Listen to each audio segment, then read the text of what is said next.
Sir sir என்னப்பா bank manager தான் sir நீங்க? ஆமாப்பா, என்ன வேணும்? மீன் எடுத்து வந்துக்கிறேன், வாங்கிங்க சார். இன்னைக்கு வேணாம், நான் சாப்பிட மாட்டேன். அட என்ன சார் நீங்க வாங்கி வச்சுக்கிற நாளைக்கா சாப்பிடுங்க சார். வேணா வேணாம் போயம்பா. சார் ஏசி எதனா பிரச்சனையா சார்? நான் ரெடி பண்ணி தரேன் சார்.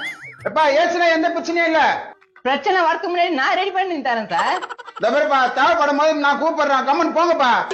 ஏம்பா உங்க வீட்டுல பாத்திரம் சேர்க்கறதுக்கு ஆள் வேணுமாப்பா? நான் வந்து தேய்ச்சி தரேன்பா.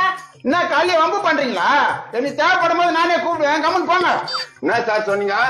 எனக்கு தேவைப்படும் போது நானே கூப்பிடுவேன், கம்மன் போங்க. என்ன அதே தான் சார் நாங்களும் சொல்றோம். எங்களுக்கு தேவைப்படும் போது நாங்க 100 வாங்கி போறோம். நீங்க சார் 100 வாட்டி போன் பண்றீங்களா? இந்த லோன் வாங்கிக்கோங்க, அந்த லோன் வாங்கிக்கோங்க, ஏன் தொல்லை விடுறீங்க? நீங்க போன் பண்றதுனால என் கூட்டுக்கார என் மேல சந்தேகம் பண்றியா? ஏன் இப்படி பண்ணீங்க? முன்னாடி எங்களுக்கு போன் பண்ணீங்க, நடுக்கிட்டே வேற. எங்களுக்கு தேவைப்படும் நாங்களே வாங்கி போறோம்.